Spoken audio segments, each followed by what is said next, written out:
Billahi minasyaitonir rajim. Bismillahirrahmanirrahim. Am lakum aymanun alaina balighatun ila yaumil qiyamah inna lakum lama tahkumun.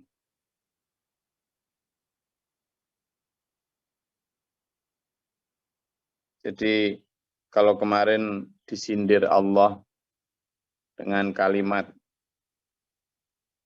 kamu itu loh, kok maunya semau kamu sendiri, itu sebenarnya pengen ada. Kalau memang ada, coba tunjukkan kitab yang kamu pelajari yang memang kamu itu bisa semau kamu, kan gitu kemarin ya. Yang bisa lama yatakhayyarun. Kamu bisa memilih mana yang kamu suka, mana yang enggak, mana yang cocok dengan kamu, mana yang enggak, mana yang sesuai tradisi, mana yang enggak, kan gitu. Lalu saya ajak sampean untuk mempelajari kaitannya dengan surat apa kemarin? Al-Ahzab ayat 36 yang menyebutkan tentang kalau orang beriman itu tidak ada pilihan lain. Ya. Apa istilahnya?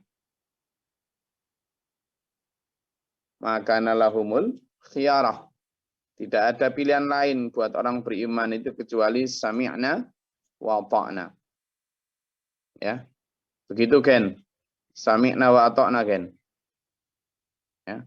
Jadi kalau sudah sami'na wa ta'na, kok kamu ini amlakum aimanun, apa kamu itu masih enggak mau sami'na wa ta'na itu karena kamu kayak memperoleh janji-janji dari kami, gitu. Nah ini juga coba kalau kita pelajari dan cermati ya. Orang-orang sekarang itu kayak betapa santainya mereka menjalani hidup seolah-olah tidak ada tanggungan apa-apa, itu seolah-olah mereka itu udah pasti dijanjikan surga itu sama Allah itu. Sehingga coba tuh zaman lihat tuh. Kayak nggak ada ancaman neraka blas loh. Jadi hidupnya itu kayak hanya sudah ada janji surga pasti. Padahal di muka bumi ini tidak ada satupun orang yang sudah mendapat kepastian surga. Tidak ada. Tidak ada itu loh. Tapi kan saya sudah sholat, puasa, zakat, haji. Iya. Siapa yang tahu akhir hidupmu? Siapa? Tidak ada. Dalam sebuah kitab itu disebutkan. Ada seorang pemuka agama. Namanya Barseso. Itu pemuka agama di zaman dahulu kala. Kalau urusan ibadah, tidak ada yang ngalahkan dia. Tidak pernah kalah. Pengetahuan kitabnya paling tinggi, paling lengkap, paling fasih, paling alim. Sepanjang hidupnya hanya diabdikan untuk ibadah dan tarbiyah, ngajar. Jadi hanya menyampaikan agama tok wis. Tetapi di akhir hidupnya sebelum meninggal dia tergoda oleh harta dan wanita. Oleh harta dan wanita. Sehingga naudzubillah min dzalik dia meninggal dalam keadaan melenceng dari kebenaran. Nah, itu bagi dia yang sudah mati-matian berjuang untuk agama. Gitu aja loh masih ada kemungkinan seperti itu.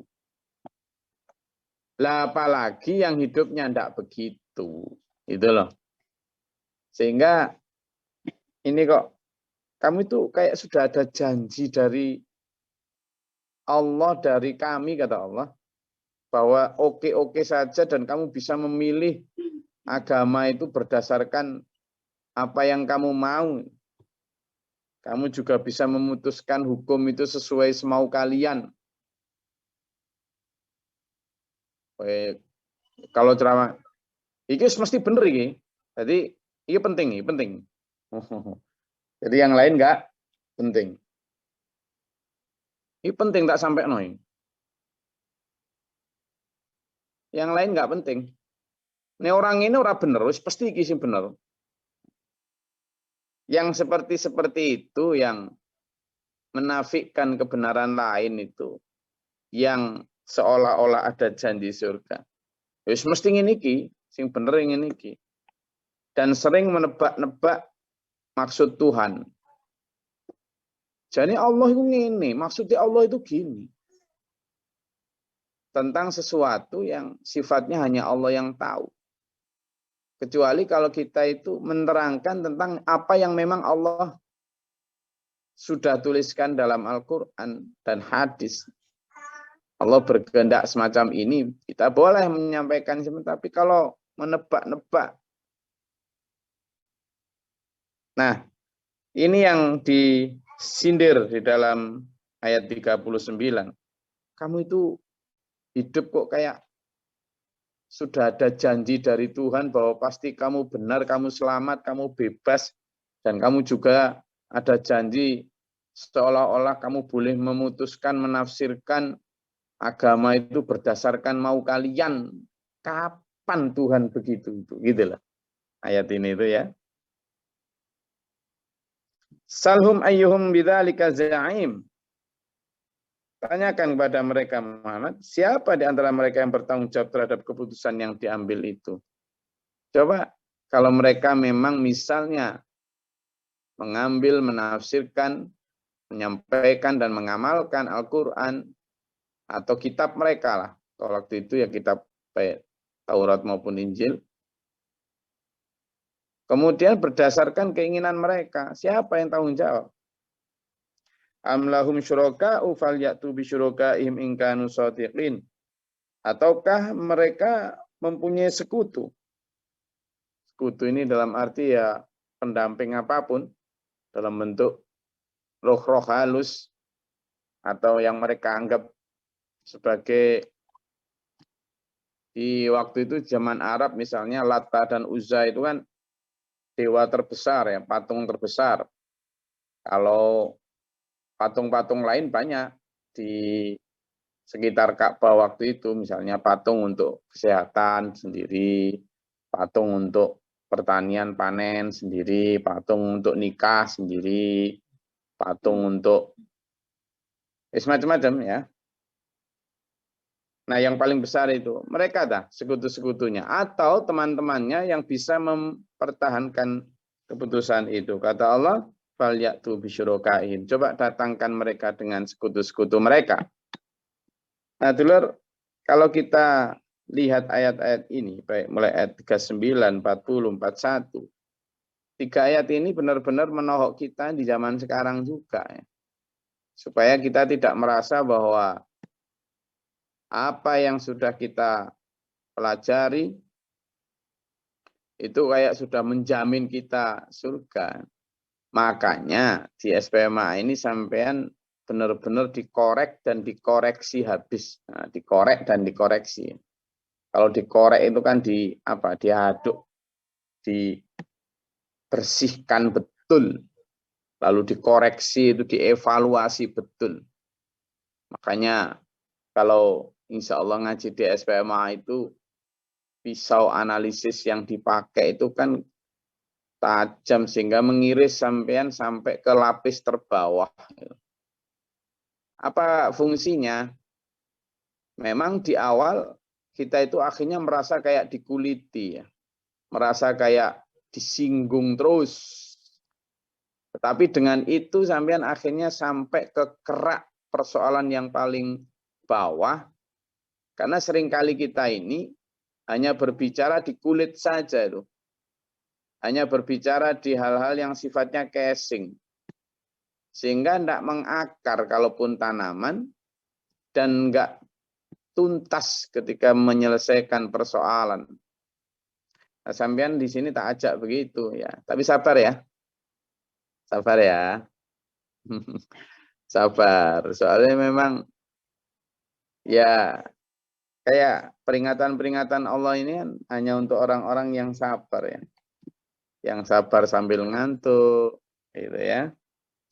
Sabar sambil teklak-tekluk gitu kan. Oh, enak ngaji jam sekian. Apalagi yang di sampingnya ada kopi, ada gorengan, ada apa lagi? Apalagi kalau sekarang yang di daerah-daerah yang lagi dingin sambil selimutan gitu, mantep ya. Jadi ini wayang ngaji, wayang ngaji, wayang ngaji sama suami istrinya. Itu udah bagus tuh, udah tingkatan di sisi Allah tuh. Iya yang ngaji-ngaji. Gak enak kok Kak. Kelihatan Gus Glory nggak muncul namanya nggak enak. Jadi ngaji terus di sebelahnya, taruh sebelahnya, didengerin memang. Awalnya dengerin bagus tuh. Apa? Sambil layakan selimutan. Bablas. Tapi toh demikian bablas sama itu loh dapat pahala ya. Tapi ya sabar ya dulu ya. Sabar. Jadi meski nanti kayak pahit, jangan salah loh ya. Ketika misalnya ada ayat-ayat yang sifatnya menyinggung kayak gini nih, kamu tuh kok kayak tenang sudah ada janji dari Allah, kamu itu pasti selamat itu.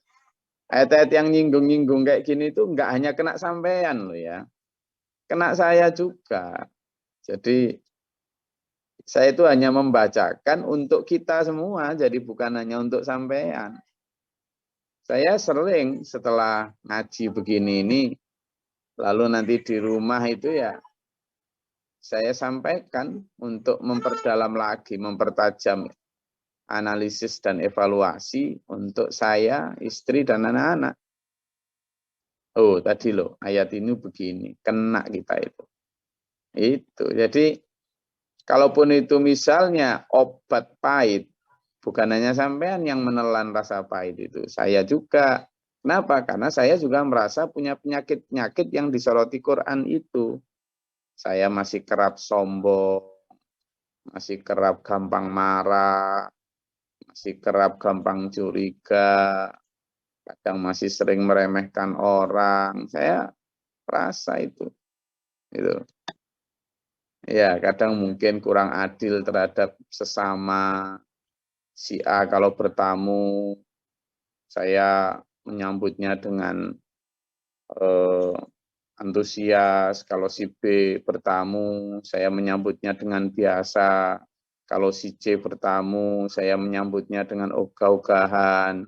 Kalau si D bertamu, kalau bisa nggak bertamu, itu kan nggak adil saya itu. Dan kayak gitu kadang itu alamiah keluar, padahal hal semacam itu kan disorot di dalam Al-Quran. Seperti misalnya ketika nanti ya kita mempelajari surat Abasa wa Tawalla. Tawalla itu kan berpaling. Karena waktu itu Rasulullah juga sedang bertamu, sedang ditamui, lalu ada orang-orang yang bertamu itu orang-orang apa kayak orang-orang pemuka-pemuka Mekah yang wangi, yang ya pokoknya gitulah orang-orang top. Nah pada saat itu ada sahabat Rasul yang ingin juga bergabung ikut ngomong. Kayak Rasulullah itu kayak nggak suka, "Seta, aku ini masih lagi nemu-nemu loh, jangan ganggu." Nah, padahal ya memang kalau sahabatnya Nabi itu kan yang datang khususnya waktu itu kan dari kaum Ardalun, dari kaum rendahan ya. Sehingga mungkin pakaiannya atau tata busana dan sebagainya, mungkin yang nggak pakai parfum dan sebagainya. Lalu Rasulullah abasa wa tawalla, kamu bermuka masam dan berpaling. Kenapa begitu Muhammad? Ditegur sama Allah. Nah, hal kayak gitu kan negor kita juga tuh. Saya pun kadang begitu gitu. Nah, yang kayak gitu itu nyinggung kita, membuat telinga kita panas, pahit, tapi itu obat dulu. Obat. Obat agar kita nggak selalu merasa aman. Nah, yang disoroti dalam ayat ini, lama takumun, kamu kok enak aja memutuskan ini itu. Kamu itu sudah merasa ada janji dari Allah, punya hak untuk memutuskan ini itu semaumu. Tak? Dan kamu sudah merasa bahwa surga itu milikmu. Tak? Maka kaitannya tadi, kalau Rasul saja masih sering ditegur Allah, apalagi kita. Itu. Ya, jadi ini yang harusnya menjadi fondasi kita untuk melangkah dalam hidup ini. Tidak semudah itu Ferguson, gitu kan? Tidak semudah itu. Jadi kalau sampean dan saya lalu diajak oleh si A, si B, tidak peduli seviral apapun, terkenal apapun orang itu, tapi kalau mengajak sampean untuk berleha-leha, ngendon, berkubang di zona nyaman, wah bahaya, ya, bahaya. Karena itu teguran-teguran ayat begini menjadikan kita lebih waspada, waskita, insya Allah, ya. Kalau ada yang mau ditanyakan silakan atau dinyatakan. Izin Gus. Izin tanya Gus.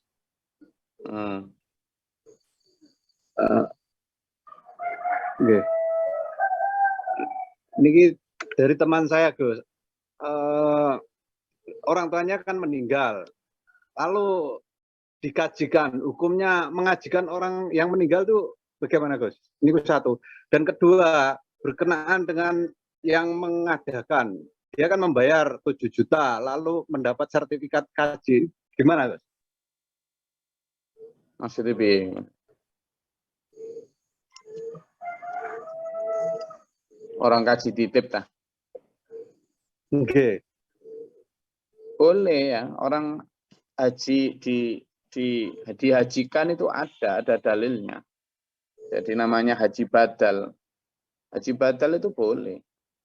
Kalau sertifikat itu urusan manusia. Kalau haji badal itu boleh. Memang di masa Rasulullah pernah.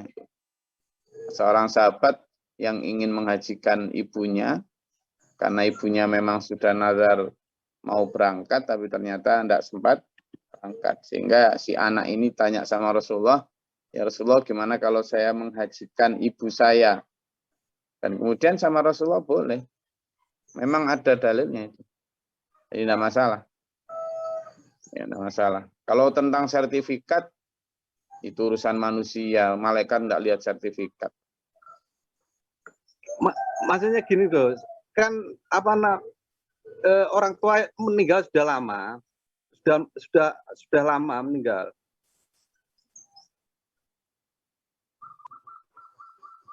Ya yang saya maksud hadis tadi juga lama meninggal Pak Santo. Hadisnya begitu. Walaupun orang tua selama hidupnya tidak memiliki niat haji sekalipun. Jadi hadisnya tentang haji itu begitu ya. Tentang haji itu, ya Rasul, dulu orang tua saya itu pengen haji dan sekarang saya hajikan. Bagaimana? Jadi konteksnya itu menunaikan wasiat dan nazar ya. Gitu. Itu yang dalam hadisnya.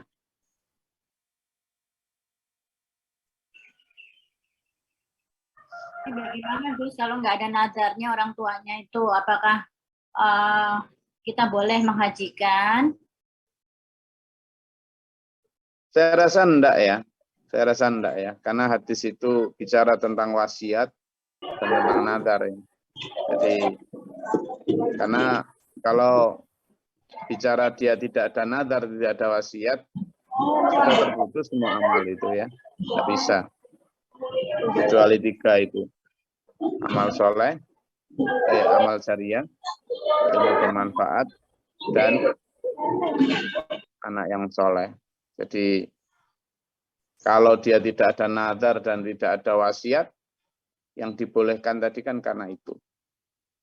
Nah, boleh juga menghajikan orang yang masih hidup ya. Itu bisa. Bisa. Tapi dia masih hidup tapi tidak mampu berangkat. Nah, itu bisa.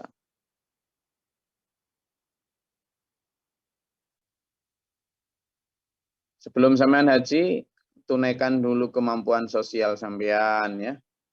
Jadi banyak orang yang haji itu manis tata'a ilaihi sabila. Manis tata'a itu buat orang yang mampu. Tapi kadang orang mampu itu hanya ngitungnya dari sisi finansial, dari sisi uang. Mampu ya berangkat. Tapi sebenarnya bukan hanya itu. Yang dimaksud manis tata'a, mampu, itu juga dari sisi 2 hal yang lain. secara sosial. Apa itu secara sosial? Lah kalau sampean haji tapi tidak pernah zakat, ya tidak bisa, tidak sah itu hajinya tuh. Karena rukun Islam itu zakat dulu. Demikian pula kalau sampean haji berangkat mulai nabung tapi sampean diam ketika ada tetangga sampean mau mati karena nggak bisa berobat, nggak sah tuh hajinya tuh. Itu namanya kemampuan secara sosial itu. Ya. Atau secara spiritual. Secara spiritual juga begitu. Nggak sholat nggak pernah, ini nggak pernah dan lain sebagainya. Tapi karena ingin mendapatkan status di masyarakat, haji dulu. Ya sebenarnya hak-hak sampean ya, tetapi rukun Islam itu kan harus runut ya. Mulai syahadat, sholat, puasa, zakat, haji. Nah selama ini kadang itu ya haji itu dipakai untuk apa? Untuk jadi cover, untuk jadi casing. Setelah doang dutan dengan baju minim, baju kawatat, sepanjang tahun ya pokoknya hanya jadi penghuni entertainment dan infotainmentnya dengan segala macam berita gosip inilah dan sebagainya. Begitu masuk ke bulan haji ujuk-ujuk cewil bapan karo wudung syar'i berangkat haji. Nah, nanti balik ya gitu lagi. Para politisi kadang yang sama pejabat. Jadi akhirnya kadang haji itu dijadikan semacam apa? Nah, yang haji itu mulia ya, mulia. Jadi jangan sampai haji itu dijadikan seperti itu. Ini yang harus kita jaga. Jadi manis toko'ah yang dimaksud itu adalah manis toko'ah dalam konteks mampu secara finansial, mampu secara sosial, mampu secara spiritual. Ya. Lagi?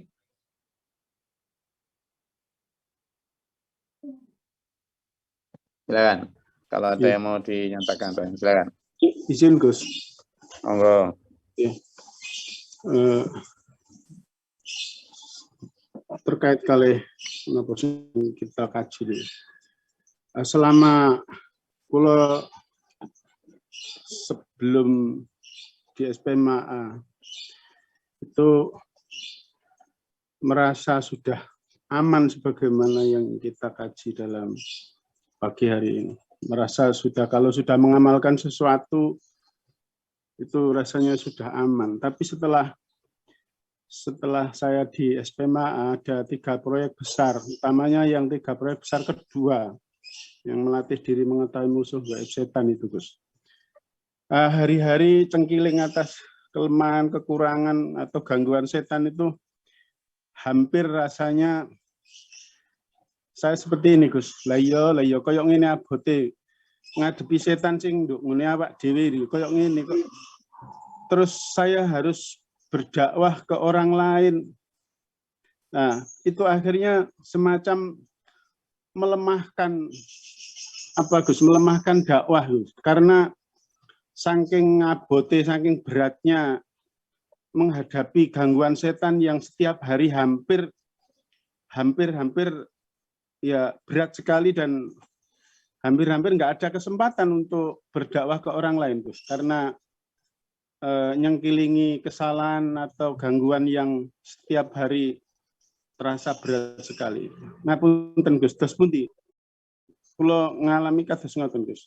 Berarti rasanya jenenge dakwah niku sangat soalnya betapa beratnya setan yang menyerang hari-hari di dalam dada ini. Ngapunten mohon pencerahan.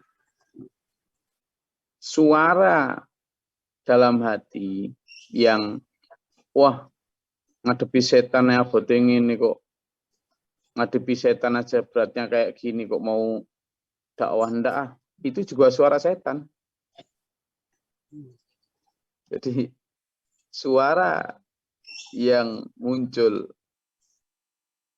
diri sendiri aja belum kok mau bikin ke orang lain. Itu suara setan juga. Jadi sering saya sampaikan ya, bedanya antara mubalik saja dan da'i. Kalau mubalik itu kan dari kata balaghah apa? Menyampaikan. Menyampaikan, ya sekedar menyampaikan. Itu seperti misalnya dia duduk di depan rumah, lalu ada orang, terus yang duduk depan rumah itu ngomong, pergi ke pasar. Tapi dia duduk di rumah. Nah, ini namanya mubalik. Tapi kalau dia sedang berangkat ke pasar, kan belum sampai pasar tuh, dia sedang berangkat ke pasar, lalu ada orang duduk di depan rumah, lalu dia mengatakan kepada yang duduk di depan rumah, ayo ke pasar, bareng aku. Nah ini da'i. Da'i dari kata da'a, orang yang mengajak. Da'i, orang yang mengajak.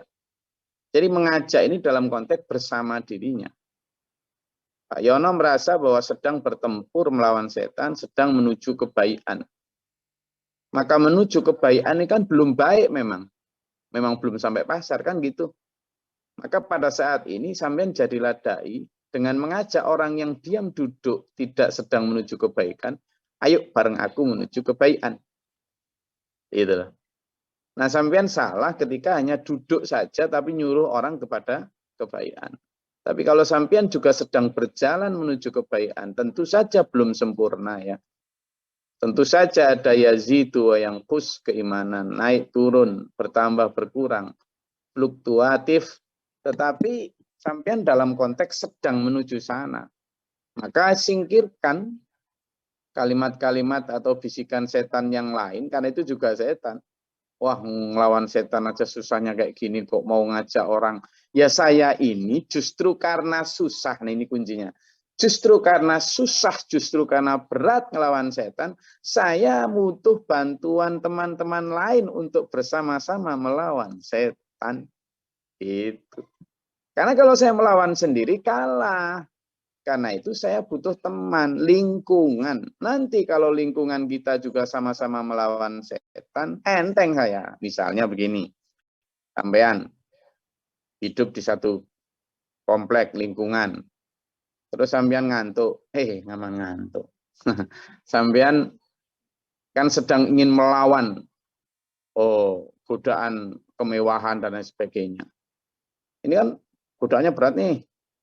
Lalu sampean merasa, wah beratnya gini.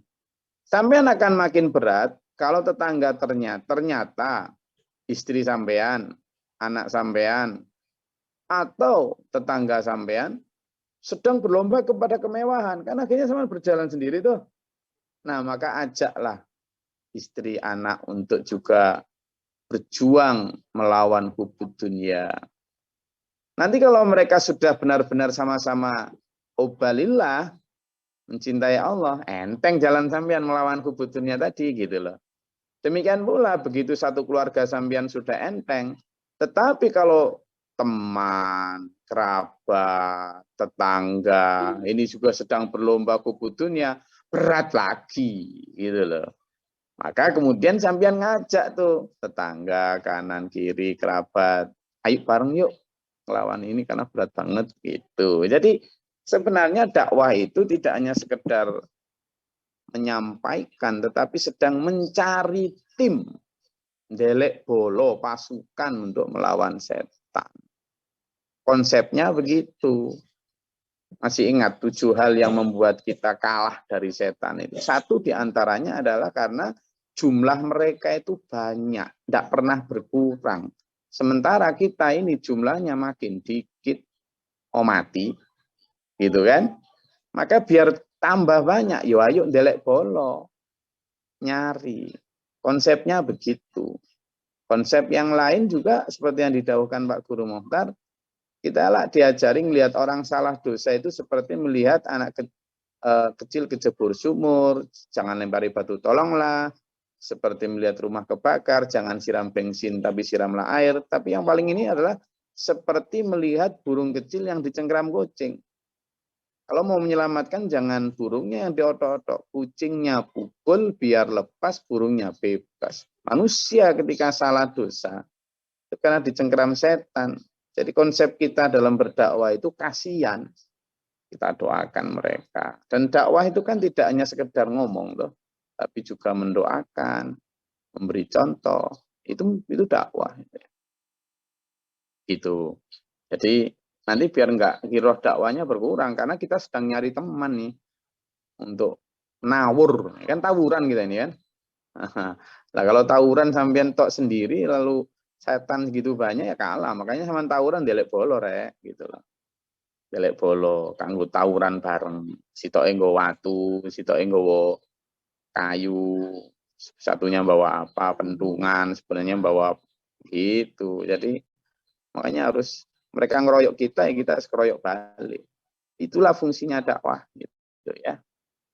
Hanya saya kemarin ada teman yang terus ini ada calon lahan untuk pembuka cabang SPMA di Ternate, Tetek gitu. Wah, beban lagi ini, beban bangun masjid, beban bangun ini gitu. Ya memang berat, tetapi kemudian kita berpikir, oh kita sedang nyari teman, nyari bolo, nyari pasukan untuk melawan setan. Setan kan nggak kelihatan, jadi harus tapi gimana? Padahal yang di Jeneponto aja belum kita respon karena kekurangan sumber daya manusia yang dikirim siapa itu. Nah, ini nanti yang di Lampung juga kita sudah mau akan mulai bangun masjid lagi dan seterusnya. Jadi itu konsepnya dalam rangka ke sana. Kalau nanti saya misalnya sawak dewe kan ya nggak jalan dakwah ini. Nah, itu kemenangan setan lagi ya. Jangan biarkan setan menang. Kita yang harus menang. Ya. Saya rasa itu kajian kita pada pagi hari ini. Ada yang mau disampaikan ya apa Mbak Il?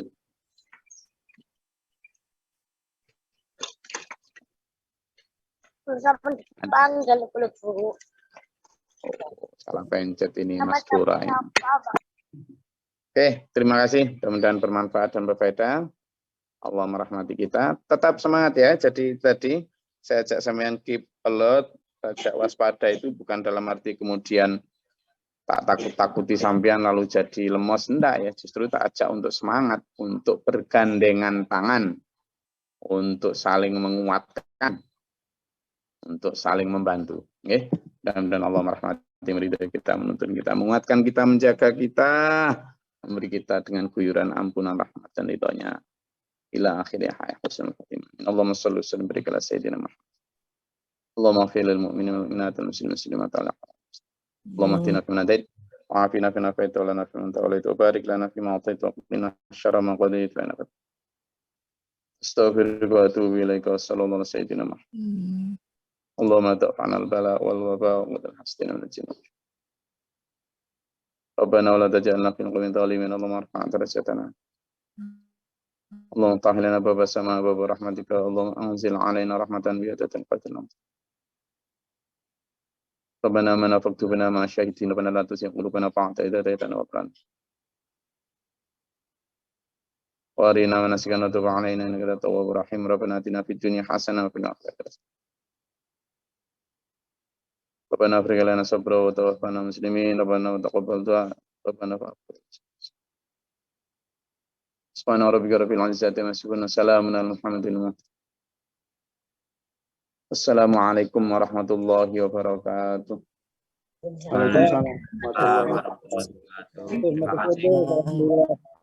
Allahumma arhamna bil Quran. Besok libur nggih? Besok libur baca surat Al-Kahfi besok.